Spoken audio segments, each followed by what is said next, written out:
myself and then begin the talk.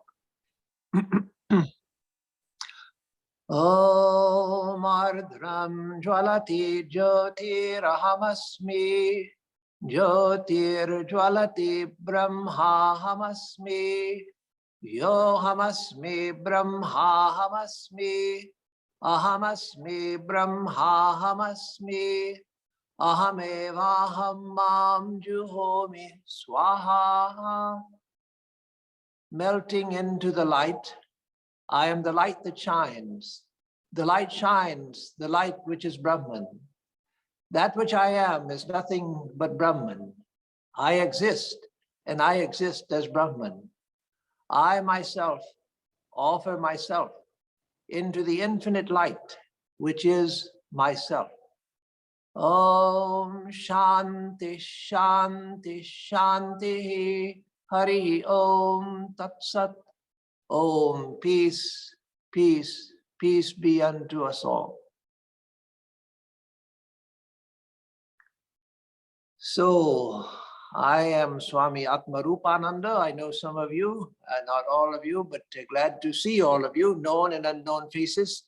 At present, I am here in Houston, Texas, at our Vedanta Society of Greater Houston, where I'm the resident minister. Swami Sarvadevanandaji of Hollywood is the overall Swami in charge, but I'm the man on the Swami on the ground in Houston. And so a little bit about my background. I joined the order in 1969. So this is my 52nd year in the order. And I joined in Chicago under Swami Bhashyanandaji. And spent my first 5 years at the Ganges Retreat in Michigan, which at that time was a very active monastery. Now it's more of just a retreat center, but at that time it was a very active monastery. And then I went to India for training and spent 7 years, 2 years at Bellarmine in the seminary, and then 5 years at Mayavati, the Advaita Ashrama at Mayavati, where I was assistant to the editor of the Prabuddha Bharata. And then I returned to the US, and most of my time in the US, in fact, all of my time, subsequent time after returning to the US, I was associated with the Vedanta Society of Southern California. First at Trabuco Canyon, then many years at San Diego, and then Ridgely Manor. I went there when it was first started, lived with the family, the descendants of the Leggett family, until we could purchase and turn the property over to the Ramakrishna Mission. Then Trabuco for some years, Trabuco Canyon in California, then India for some years. And from India, from Bellarmine, I was posted here in December 2017. So I've been here for 3.5 years now. And so that is my story in brief. So to this evening, my topic is the art of meditation. So that I will speak about, but first I want to address the question, why meditation? What's the need of meditation at a time like this in the world when there's so many crises? We find the climate crisis, there's the pandemic, there are wars, from time to time, economic problems. All over the world, there are problems. And so it seems like this is a time when we need action, not meditation. We need to put our shoulder to the wheel and try to set things right. We need to get into the fray and give ourselves in service to the world, service to humanity, etc. Meditation to many seems now, at this moment in history, like a luxury that we can't afford. We have to jump into the fray, get active, and help to solve the many problems of the world that we're facing. Because when we look around, we find problems everywhere. Here in America, there are vast problems that we're facing here, and it's no different in the rest of the world. Problems seem to be growing, both in intensity and in number. And so again, what is the need for meditation right now? But it's for that very reason that meditation is even more necessary now than it normally is. For one thing, with meditation, we get perspective, which if we just throw ourselves into action without any preparation, without any mental development, personal development, without any spiritual development, we lose perspective by jumping into the fray. It's well known that when you're facing a problem, say in a business, you have a business, you're facing all kinds of complex problems. One of the things that you need to do is to step back and get perspective, to look at the big picture, see how things are fitting together and what's not going right. But without getting some perspective, some distance from the situation, you can't understand it. That's understood in general life. But in spiritual life, let me put it this way, that is what spiritual life does for us vis-a-vis the world. The goal of spiritual life, of course, is realization of the highest truth, identity with the truth. But as far as what it does for the world, is it gives us perspective. Just as in a business, in a family, in a personal relationship, whatever, when we're having problems, we need to step back and get perspective. Spiritual life is that which gives us a total perspective. What distance is in ordinary life, that is getting out of the situation, looking at it so that we can see it with perspective, that's what detachment is in spiritual life. Detachment in spiritual life means getting distance so that we can see the larger picture, see how things fit together, and see what our real relationship to the situation is, and what we can actually do and what we can't do. So without perspective, just as in ordinary life, without perspective, we can't be effective in life. So spiritual life gives us the largest perspective. Because there we practice detachment from the world itself. Not just sannyasis like myself. No, detachment is something all of us have to practice. It's something that everybody in life practices anyway. It's just that most practice it unconsciously. But spiritual life teaches us to practice detachment consciously. And so that is necessary, whether we are sannyasins, whether we are householders, whatever we are, we need to practice detachment. And so detachment gives us perspective, and an associated thing that detachment gives us is it gives us freedom of mind. It gives us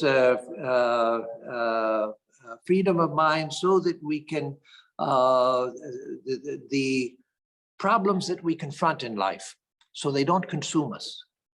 That's one of the biggest problems people face, is that the problems of life seem to be all-consuming. If we, for instance, get involved in political action, there's nothing wrong with that. That is a good sphere of activity. But if we get involved in political life without some detachment, we find that that is all-consuming. We get so identified with our causes, so identified with our party, so identified with our candidates, that we lose all perspective and we begin to hate everybody who doesn't agree with us. And so, again, that's not the problem with political action, that's the problem with the lack of detachment. And so in all fields, detachment gives us freedom of mind, so we're not completely identified with the problem. And detachment is developed most through meditation. There was one of our swamis in Trabuco Canyon. He was an Englishman who joined the order and was a disciple of Swami Prabhavananda. He had been in the British Army in the late 1930s when Japan first entered into Manchuria, entered into China. And he was one of the first casualties of war. That is, he and his fellow soldiers were captured by the Japanese, and they were put in a concentration camp for the duration of World War II. And so he spent the whole of World War II in the concentration camp. He would have been executed, but the Japanese soldier in charge of the regiment that captured the British soldiers saw that this, the one who became a Swami, Len, he had a red cross on his armband. And so I realized that he was a medic and they needed medics. And so he spent the whole of World War II in a Japanese concentration camp taking care of casualties of war. And so he saw the worst of things. So later he came, after the war, he came to America and found out about Vedanta and joined the monastery. And he died in Trabuco a few years ago. Most of you know Swami Mahayogananda in Hollywood. He took care of Swami Bhadrananda in his last days. He was his nurse. So the reason I bring up Swami Bhadrananda and his experience in World War II is that one day in Trabuco, many years after he joined, this happened in the early 1970s. A devotee who was at that time a brahmachari, now he's still alive and a devotee now, but at that time he was a brahmachari at Trabuco. He was riding a lawnmower to cut the grass, but he was riding it on a steep hill in Trabuco, and it was too steep. And so the riding mower, he was at the top of the hill, the riding mower turned over with him on it, and it rolled down this steep hill. And so this heavy riding mower rolling on top of him again and again, coming over him. I landed at the bottom with broken bones and badly injured. And so people who heard the commotion came running and found him at the bottom of the hill. And they were, of course, terribly upset. What are we going to do? Roland is badly hurt. What are we going to do? So they went to get Swami Bhadrananda, who, knowing that he had been a military medic. So Swami Bhadrananda came and very calmly assessed the situation and said, oh, this is what has happened. This is what he needs. Do this, do that, do the other thing. And did that which was appropriate to the situation without any excitement, without any commotion. So now who helped most in the situation? Those who were so excited that they didn't know what to do, they were running around in confusion, or Swami Bhadrananda, who came, saw the situation, saw what had happened, what was needed, and took care of it calmly. It was Swami Bhadrananda, of course, who was the most helpful in the situation, showing that freedom of mind which come, in his case, of course, that came from his training and the fact that he had seen the worst of life in World War II and having to take care of people who had been badly injured in war. But it gave him a natural type of detachment. And then, of course, he had a spiritual practice after he became a monk. So the point is that the person who remains calm and detached and faces a problem directly looking at the actual situation, what has happened, what is needed, what do I do in order to ameliorate the situation, that is the person who really helps, not the person who gets so excited that they don't know which end is up and which end is down. So again, we need perspective, which detachment gives us more than anything. Detachment gives us perspective on the whole world and every particular thing within it. And then that detachment also gives us the freedom of mind so that we can look at the world, look at particular situations also, and assess what is needed, what can I do, what can I not do, what will work, what won't work. And so detachment also gives us the ability to choose our reactions to situations. So that freedom of mind and that perspective that come through meditation, detachment practiced through meditation, is highly useful even in our life in the world.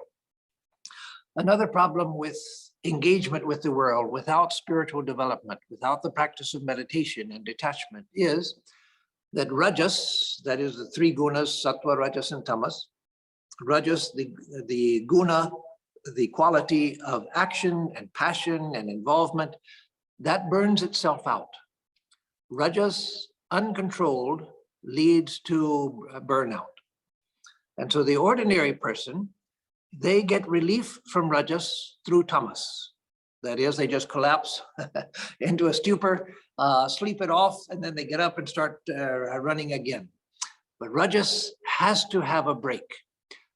But it's much far better if we can rest from Rajas in Sattva. That is, we can rest in a state of higher tranquility, wakeful tranquility. And meditation begins to teach us that slowly, but it begins to teach us that.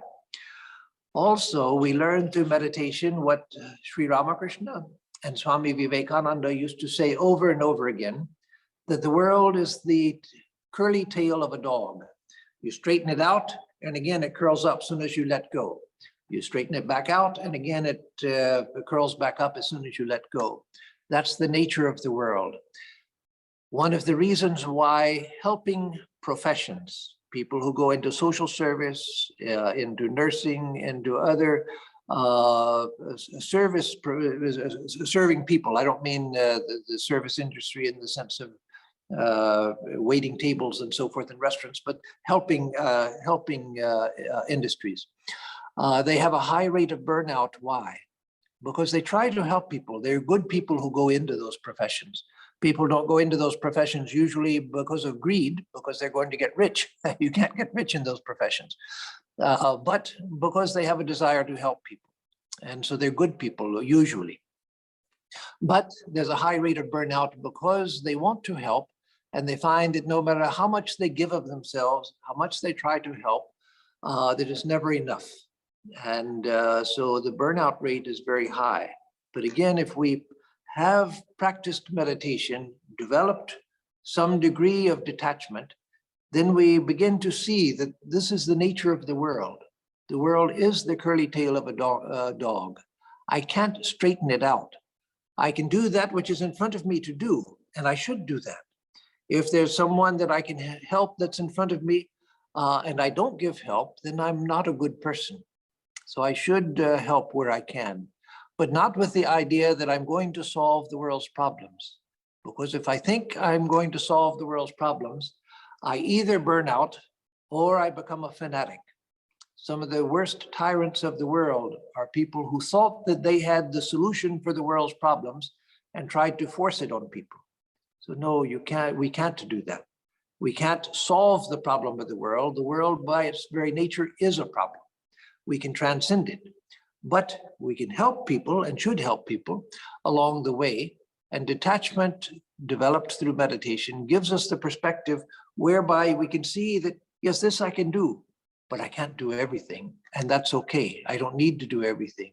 Let me do that which is in front of me to do, simply, lovingly, caringly. But that I'm doing along the way on my path to God. So meditation does all of this. Also, meditation gives us inner power and inner strength, again developed through detachment and through the concentration of mind that meditation brings. It brings us inner power. In fact, in ancient India, and continuing throughout the Hindu tradition, but starting from Vedic times, it was believed that everything could be attained through tapasya, And tapas, as Shankaracharya says, is primarily concentration of the mind. All forms of tapas, austerity, are meant to concentrate the mind. And so meditation is the primary tapasya. And through that comes power. So whatever good we can do to the world, that will be amplified through meditation. Those who criticize people for taking to spiritual life as being selfish, oh, you just want to gaze at your navel, you just want to get out of the problems of life and be by yourself and lead a quiet, peaceful life, while we are all struggling with the world's problems and so forth. Almost everybody who says that, if you look, you find that they're not sacrificing themselves for the welfare of others. They just use that as a criticism because they don't like you, us, escaping from the problems through meditation. They think everybody should be in the same mess that they are in. So it's not, that's a disingenuous criticism. I've never found anyone who criticizes people for meditating who actually is sacrificing themselves for the welfare of others. It's just an excuse. So it's an empty criticism. So the deeply meditative mind alone is able to hold the whole world within itself, with love. It's only the deeply meditative mind that can contain the whole world within itself with a deep sense of love. So this is why meditation is necessary. One other thing that we say, and then I'll come to meditation itself, and that is the difficulty of meditation. Yes, meditation is difficult, and it takes a long time to develop the power of meditation. It takes a lifetime. And if we start in older age, that's okay. Then we'll make what progress we can, and that will do us eternal good, no matter when we start. There's never too late to begin the practice of meditation. But to develop it deeply to a high degree of success, that's a lifetime's pursuit.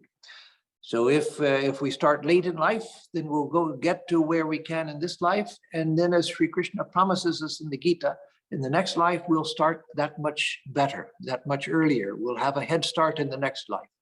And in this life itself, we will begin to feel the benefits of meditation. So, so meditation is difficult, but what we need is a pedagogical method. That is a method of learning meditation, because anything, absolutely anything, everything can be learned if we break it down into digestible steps.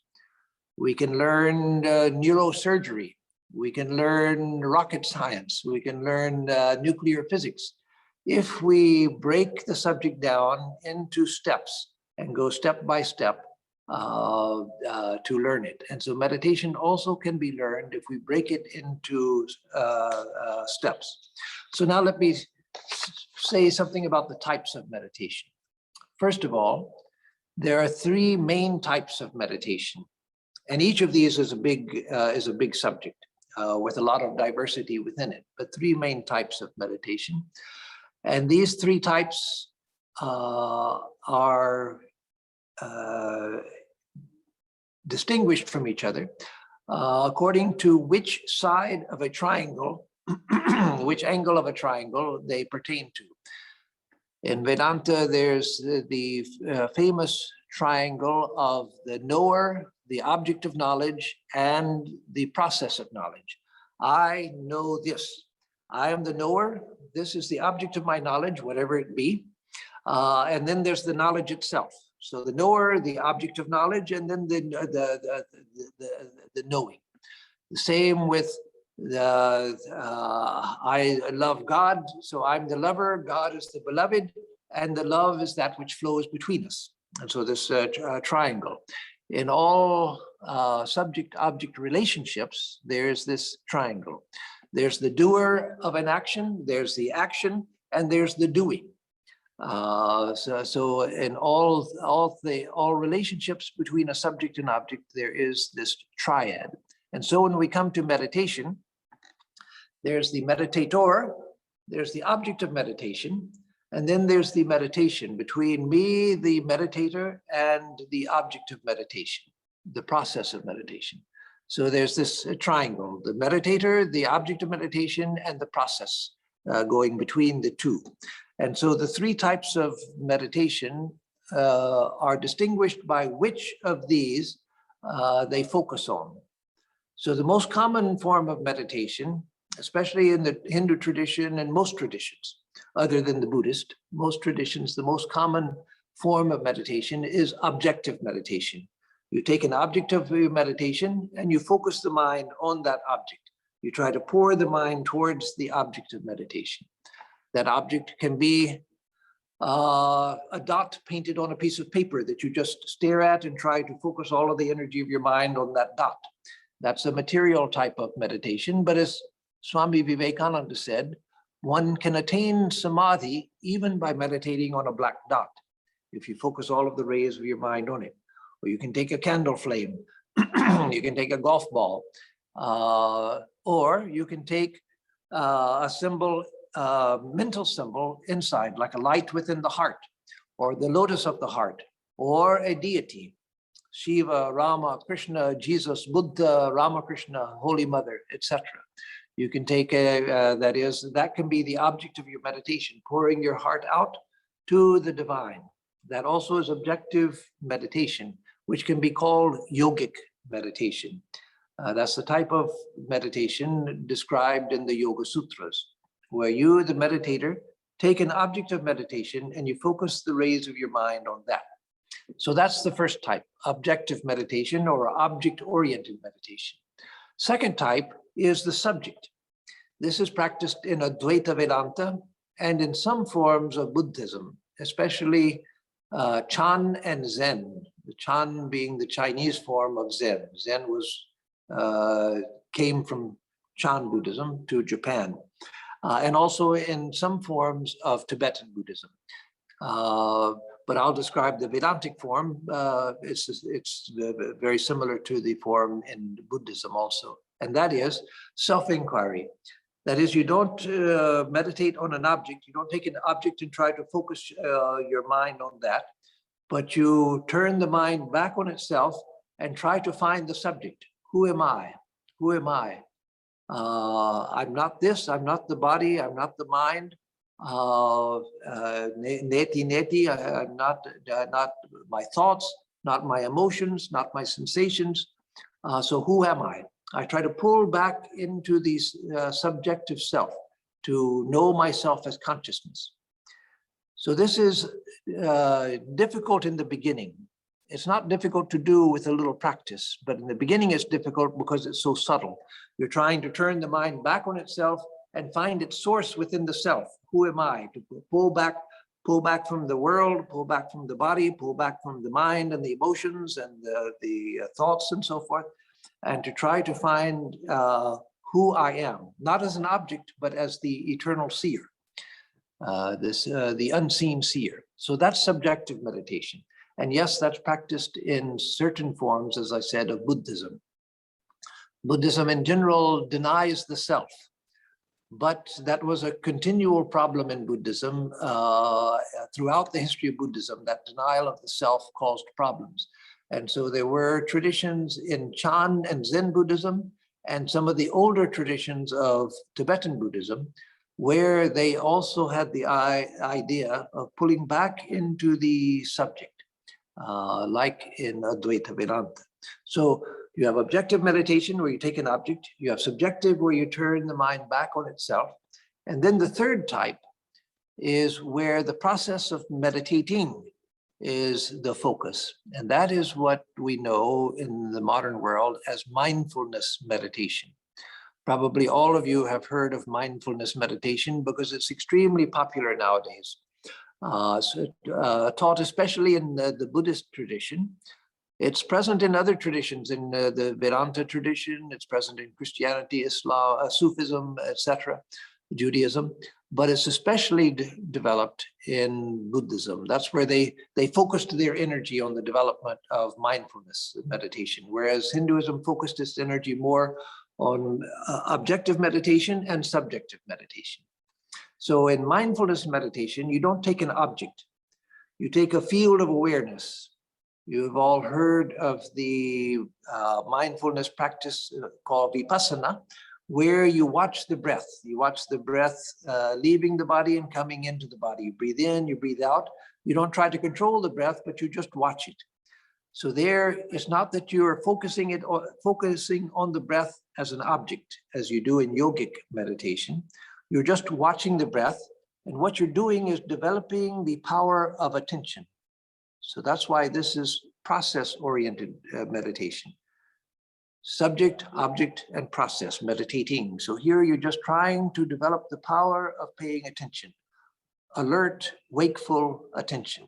So you watch the breath, not because the breath is interesting, not because by watching the breath you're suddenly going to realize the breath. No.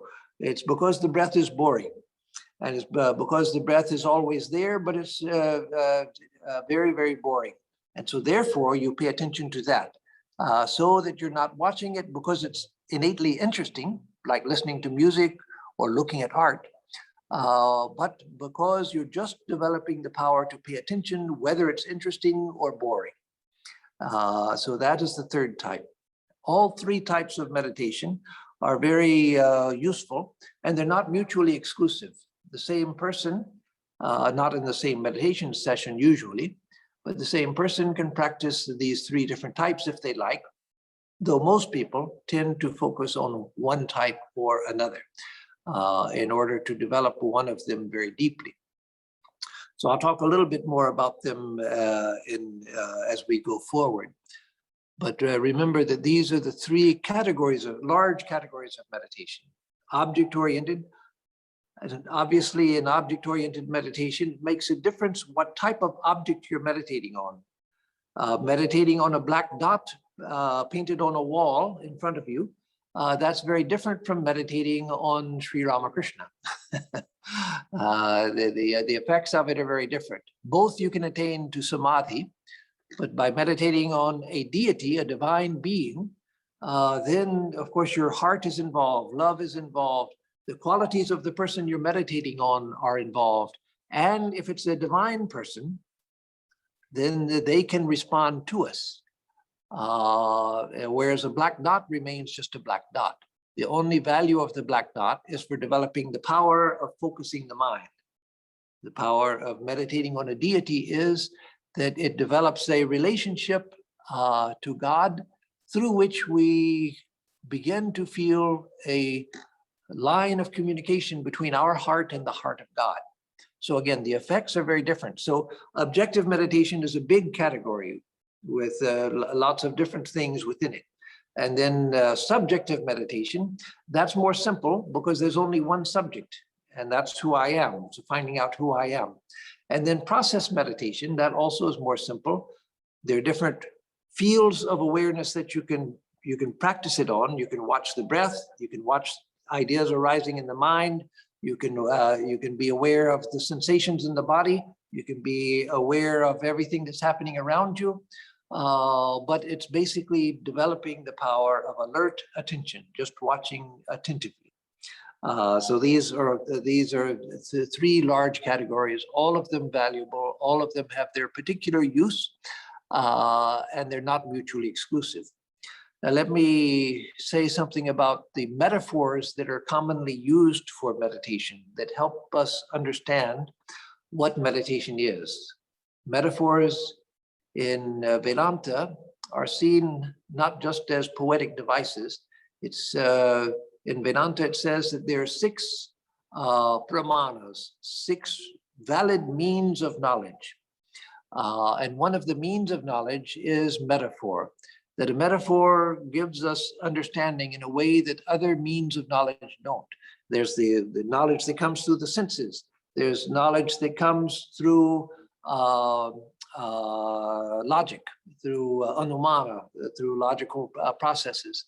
And there are other forms of, then there's the knowledge that comes through verbal authority, someone who knows what they're talking about, that we have faith in, then when they tell us something, we know that it's true. So that's a valid.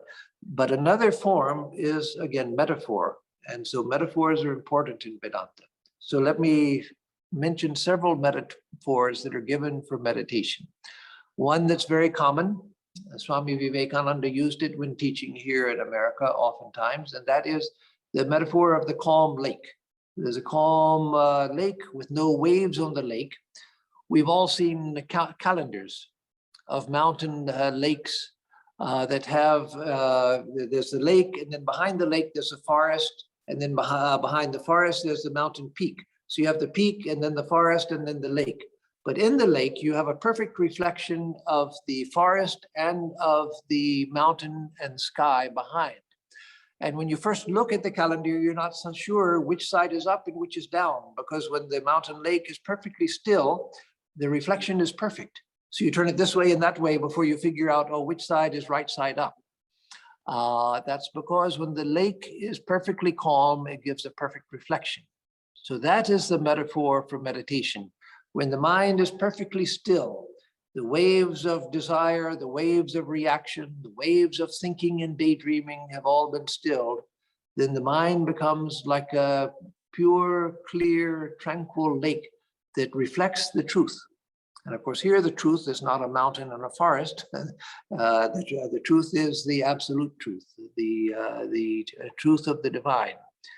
Even in the Yoga Sutras, which devote so much attention, most of the attention of the Yoga Sutras is to developing the power of meditation. But the goal of the Yoga Sutras is not meditation. The goal is to make the mind so calm that, as Patanjali says, we can see the distinction between the mind and the Purusha, the conscious self, the Atman as we call it in Vedanta. When the mind is perfectly still, we can see that the mind is a lake that's only reflecting the truth, but the truth is separate. And then we can attain to the truth and leave the mind. So that's one metaphor, the metaphor of the limpid lake. So just knowing that as we're meditating, when we find the mind is all disturbed by all kinds of thoughts and memories and things I've got to do that keep coming to the mind, keep remembering the calm lake and trying to come back to that image. The same metaphor really is given in a different form of a mirror. When a mirror is perfectly clean, and this is given in the Upanishads, it's used in Buddhism and other traditions. When the mirror is perfectly clean, it gives a perfect reflection. When the mirror is covered with dust, then we get a distorted picture. And so the mirror of the mind or the lake of the mind, in meditation, we try to make it perfectly transparent so that the truth is revealed to us. Another metaphor. This is given by Ramanuja, the great philosopher of devotion. He says that meditation is like pouring oil from one container to another. Now, if we pour water or some other liquid from one container to another, it makes noise, it splashes, it breaks into droplets and so forth as we pour it. But oil, when you pour it from one container to another, it comes in a steady stream and it falls silently into the container and joins the container. So he says that is the nature of the meditative mind. So again, when we try to meditate, when we practice meditation, we find that's not happening. The mind is going all over the place and seems uncontrollable.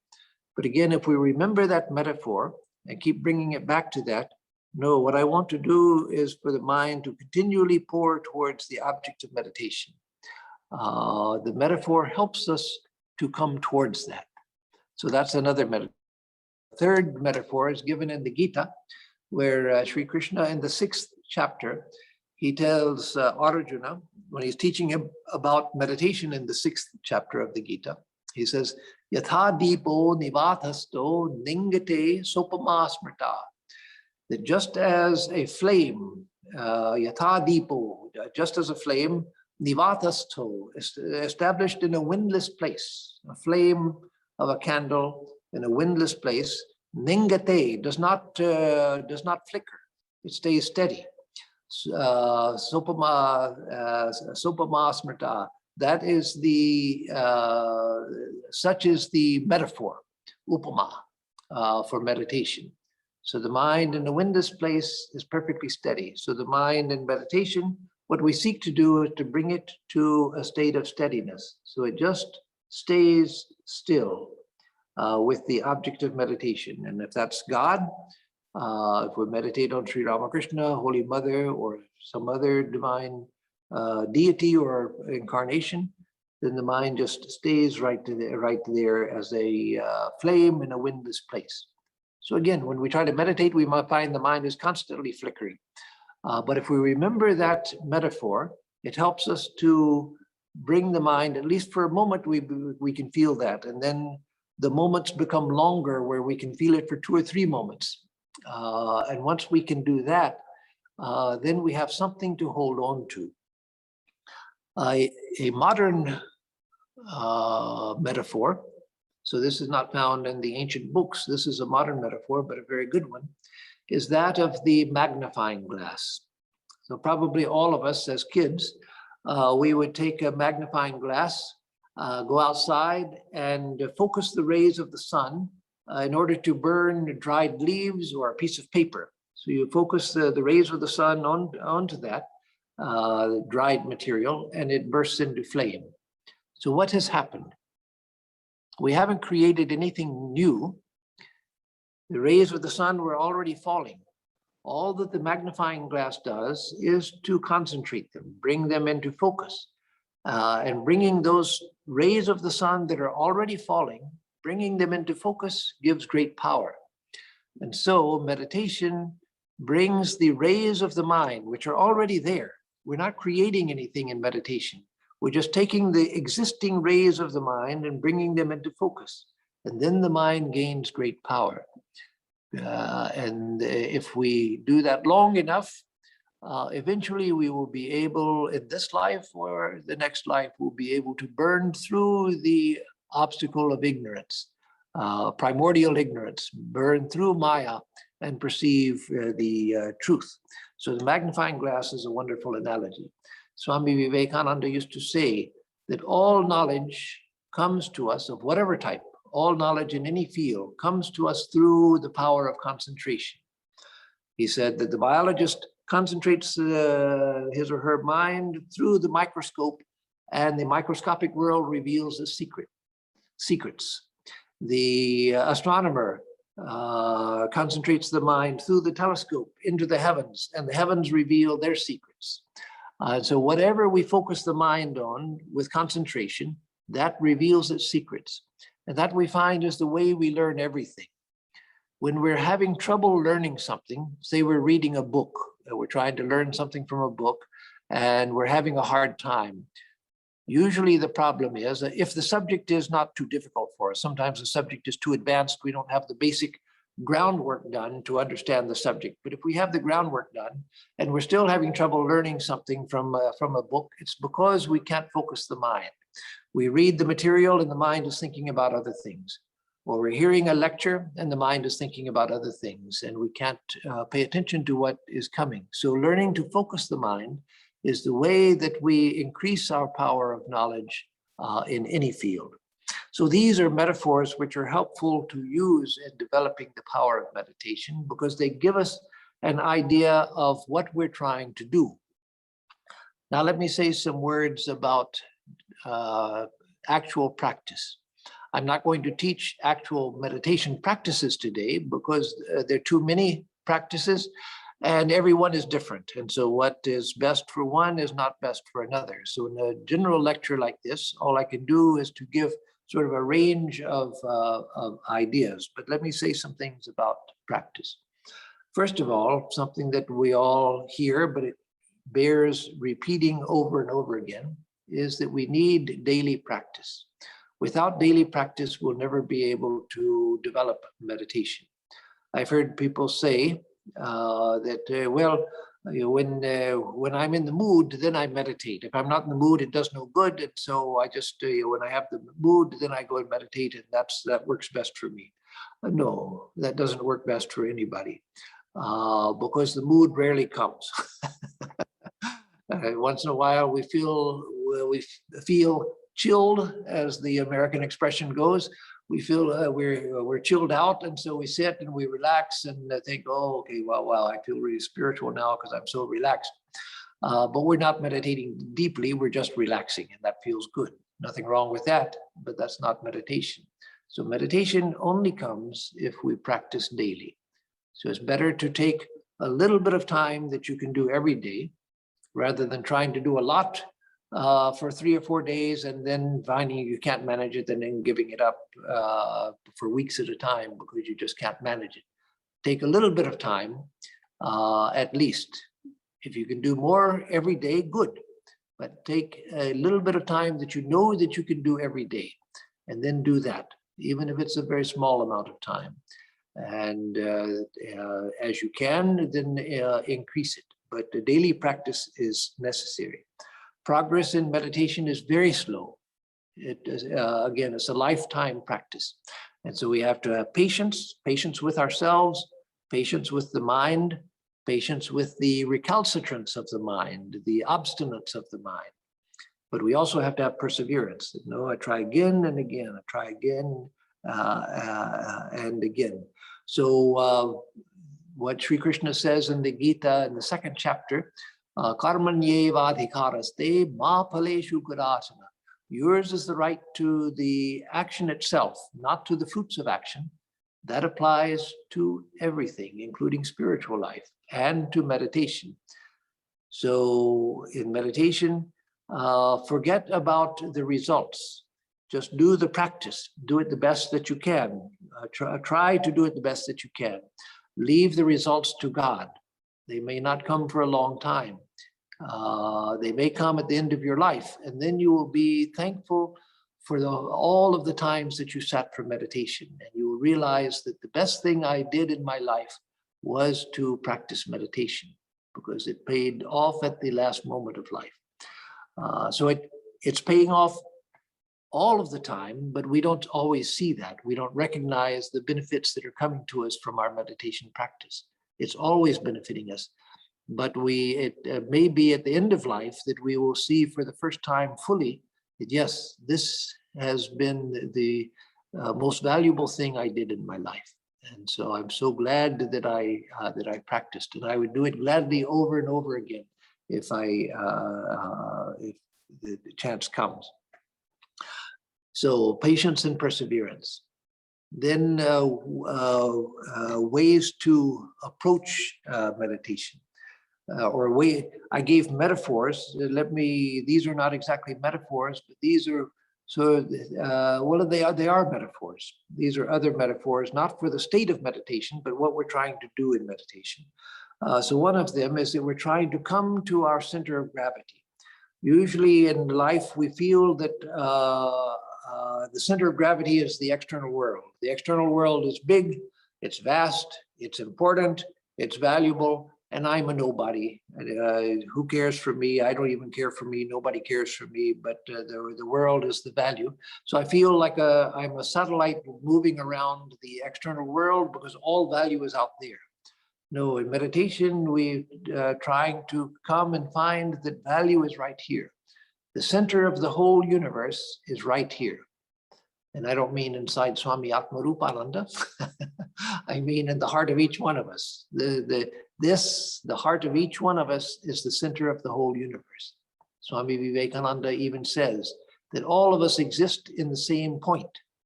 It's the mind that creates the idea of space and time and projects everything out like this. But in reality, we're all right here. We're all one right here. We're all in the same place, in the same point. And so in meditation, we're trying to realize that it's from here that the whole universe proceeds. This is the center of the universe, where the divine dwells within the heart of each one of us. So let me come back to here and realize that value is in here. Value is not out there. I can see that with practice. I can begin to see that as I see myself, as I perceive myself, so I perceive the world. If I change myself, I change the world. If I change my perception of myself, I change my perception of the world. All change takes place here, not out there. All change takes place here. So meditation teaches us to find our center of gravity here. It also teaches us to find our point of rest and refuge here.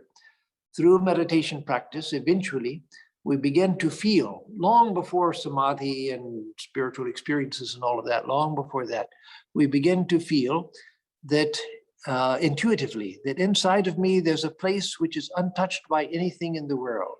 All of the waves of the world, the actions and reactions and problems and everything, they don't touch here. Let me come back to my center here, because there's a place here where I can always find peace. And even when I have chronic pain, if I've developed that awareness, then I find that I can come back here and I'm not consumed by the chronic pain. I may still feel it. There's a higher state where I won't even feel it, but in our present state, we may still feel the chronic pain, but we'll see that that's not me. I'm perceiving it. I'm the container and it's there, but it's not me. And that gives me a sense of freedom from it. So finding our place of rest, finding that there's a place within us which is untouched by the waves of the world. And that is Kailasa, that is Vaikuntha, that is Ramakrishna Loka within the heart of each one of us.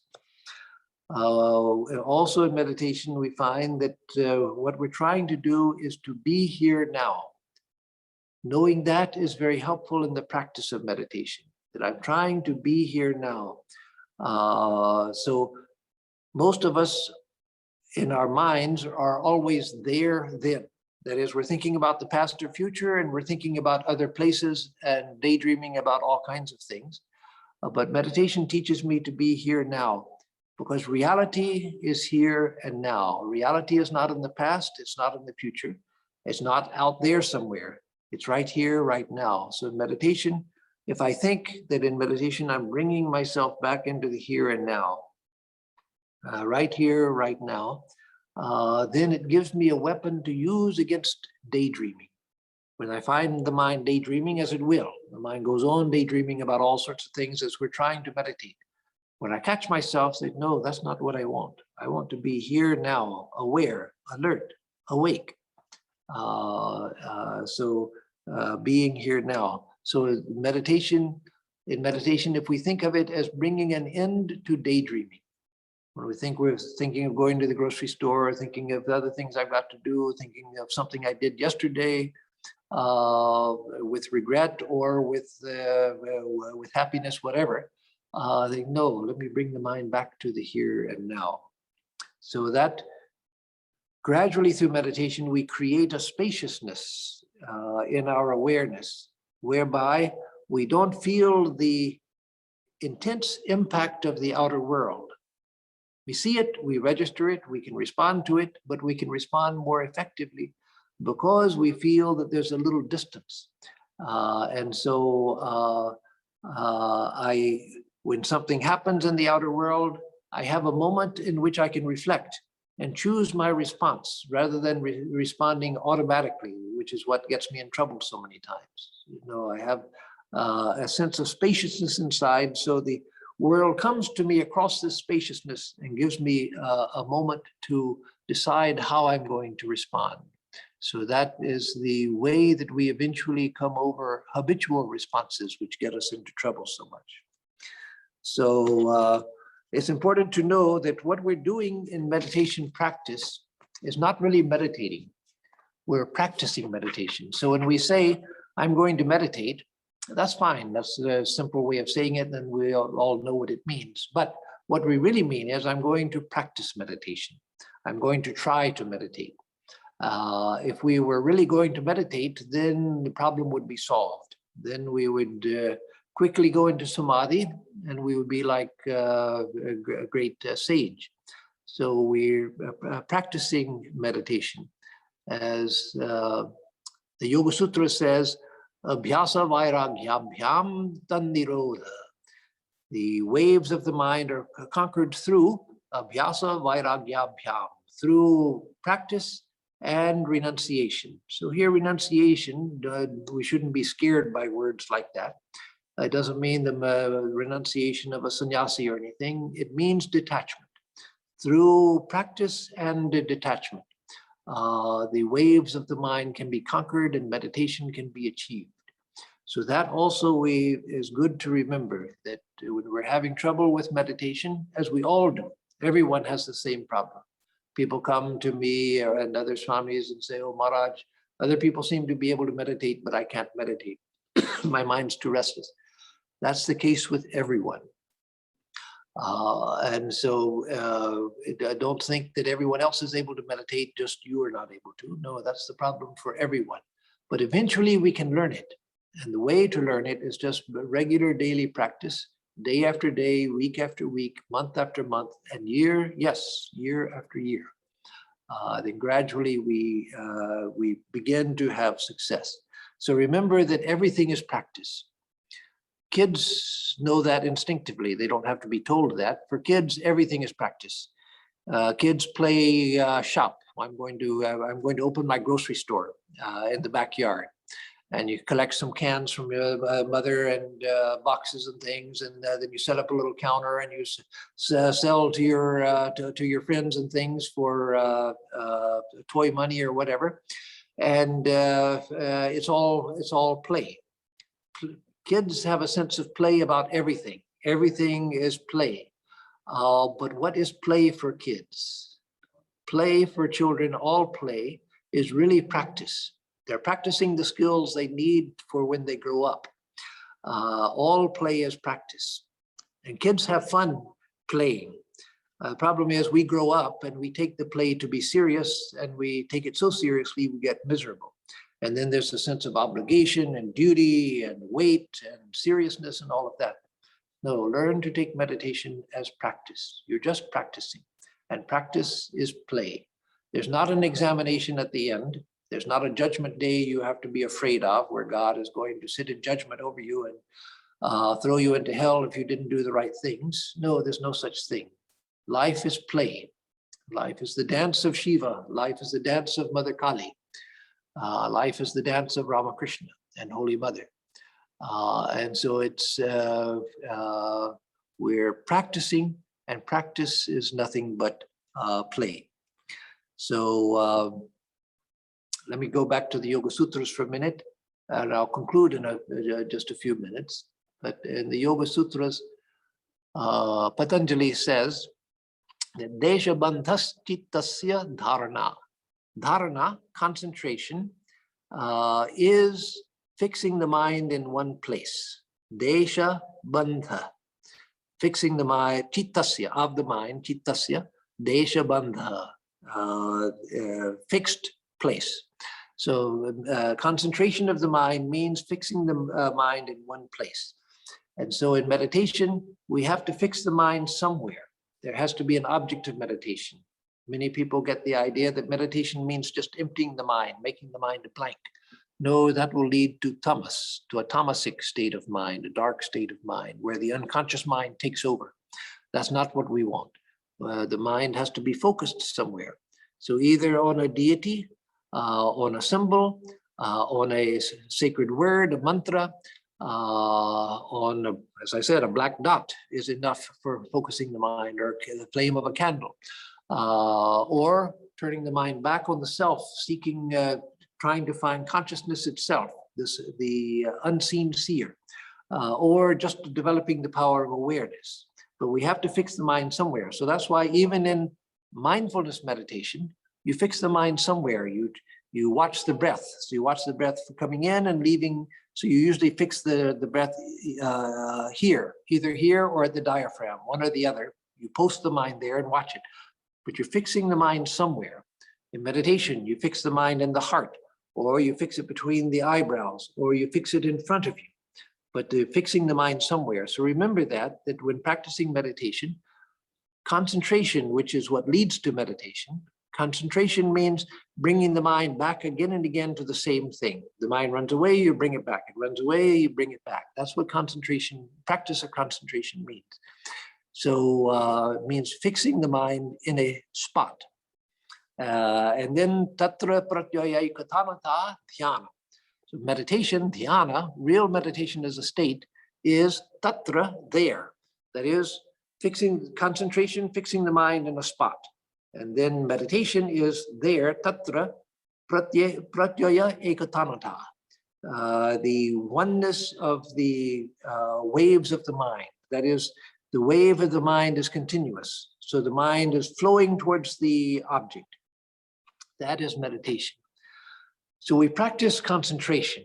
When we say I'm going to meditate, what we mean is I'm going to practice concentrating, bringing the mind back again and again to the same thing. Every time it wanders away, after a second, after 2 seconds, after 3 seconds, bringing it back after it wanders away. Sometimes it may wander away for half an hour, and then I realize it's wandered away, then no, bring it back. So that is concentration. Meditation as a state is when you put the mind there and it stays for some time. Maybe just a few seconds, maybe 5 seconds, 10 seconds, suddenly it stays before it wanders away. Then you've come to the stage of meditation. And samadhi is when you do the same thing. You start with concentration, it enters into meditation, it stays there, and then suddenly you feel absorbed. There's nothing else but just the object of meditation. Patanjali says, Tarevartha matra nirbhasa swarupa shunyamiva samadhi. Samadhi means Tadevartha matra nibhasa. Just the object of meditation alone shines. Swarupa shunyamiva.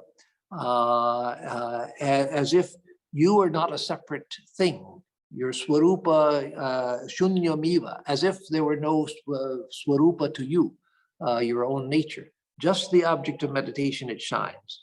So that's one process. You begin with concentration. That's what we do, practicing concentration. After years of practice, there will come a time when the mind stays there for some seconds, and then it goes away. You bring it back, it stays there for some time and goes away. And samadhi is when you do that, and then suddenly the mind is fixed. Ramakrishna says that it's like in the theater. The curtain is closed before the performance, and everybody's talking in the theater. Everybody's chit-chatting and so forth. When the curtain is raised and the play begins, then everyone's attention is fixed. He said that is like samadhi. You're meditating, the mind is restless, thinking about different things. But in samadhi, the mind is fixed, absorbed in that which it's so absorbed that you don't even feel that you are separate from the object of meditation. And so that all of these are ideas to help us understand what we're trying to do. Now, finally, let me say that we need approaches to meditation. Sri Ramakrishna was once asked, this in the Gospel of Sri Ramakrishna, the Kathamrita. Someone asked Sri Ramakrishna about meditation and says, "Sir, meditation is very difficult." So Sri Ramakrishna says, "Yes, meditation is difficult. It's enough if you remember God." That's a wonderful instruction. It's enough if you remember God. If we think of meditation, if we're practicing devotional meditation, rather than yogic meditation where we're trying to develop the powers of the mind and so forth, but if we're practicing devotional meditation, if we think of it as remembering God, let me think about God as much as I can. Let me do in my meditation what helps me to think about God. Let me talk to God, let me commune with God, let me think about God, let me visualize God, etc. Think of it as remembering God. Then that will be one of the best ways to develop meditation. That itself is not meditation, but don't worry about it. What we want is to get the mind engaged with God by thinking about God. So lila dhyana, thinking about the incidents in the life of a great soul like Ramakrishna or Holy Mother. Like Sri Krishna, thinking of, that's what Vaishnavas do, meditating on the Leela of Vrindavan Leela of Sri Krishna, thinking about the incidents in Vrindavan in the life of Sri Krishna. So for devotees of Ramakrishna, thinking about the incidents in the life of Ramakrishna, picturing them in our mind, thinking that as if I'm there watching what is happening in front of me, Leela Dhyana. So meditation, formal meditation, is fixing the mind on one thing to the exclusion of everything else and just keeping it there still. That's very difficult. But it's much easier to think of an incident in the life of Ramakrishna, picture it as realistically as I can, put myself in the scene, watching it.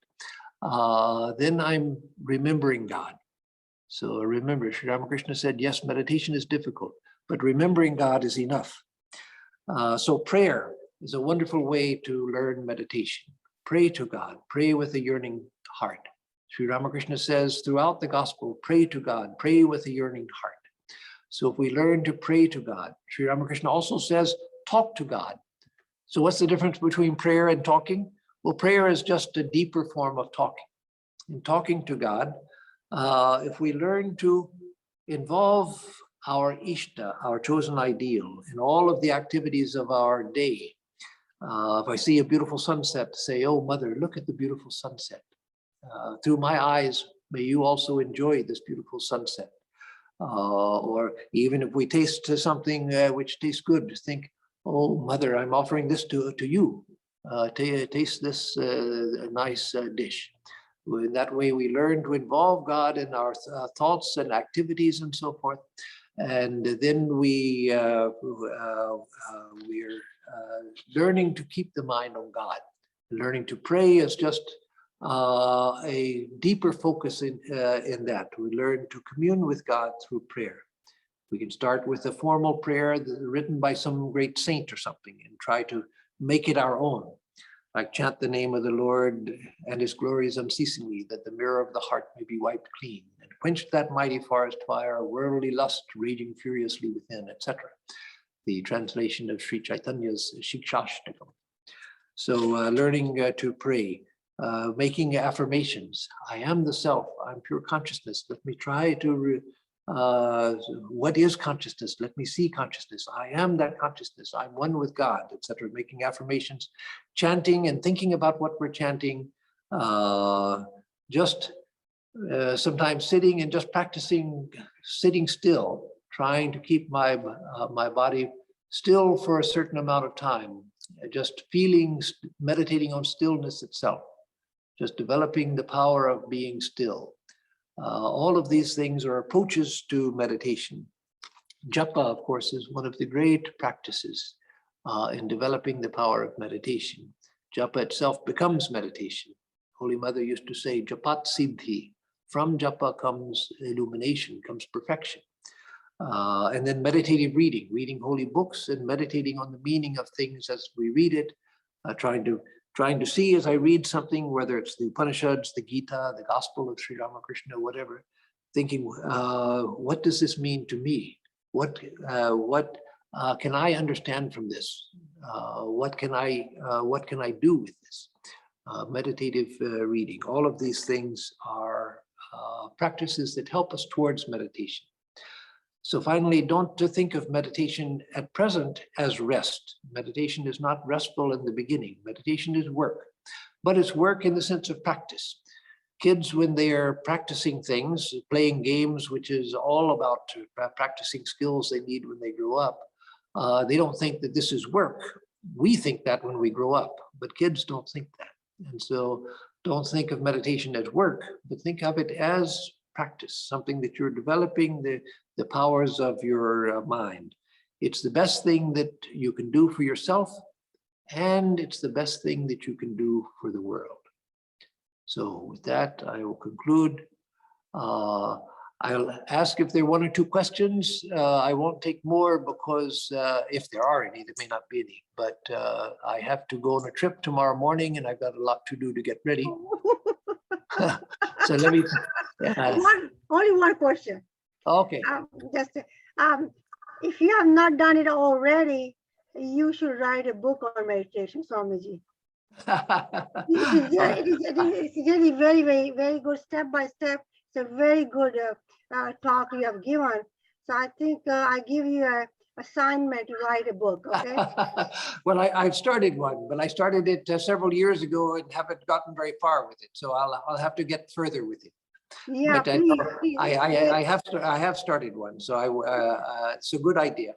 This is very good, very step by step. It's really very good talk, and I think in a book it will help a lot to many. Good. Yeah. So good. So that's your homework now on. Okay. Well, good to see all of you, known and unknown again. Okay. Glad that all of you could come. And I wish you all the best. May Sri Ramakrishna, may Holy Mother bless us all. And let me give a closing chant, and then I will just sign off. Okay. Om Dyo Shanti Antariksham Shanti Prithvi Shanti Apa Shanti Oshadaya Shanti Vanaspataya Shanti Vishwe Deva Shanti Brahma Shanti Sarvam Shanti Shantireva Shanti Sama Shantiredhi Om Shanti Shanti Shanti. Peace is in the heavens, peace is in the sky, peace is on earth, peace is in the waters, peace in the plants and the trees. The gods are peace. Peace is the nature of truth. Peace alone, peace. May that peace, real peace, be with us all. Om, peace, peace, peace be unto us. and to all the beings of the universe.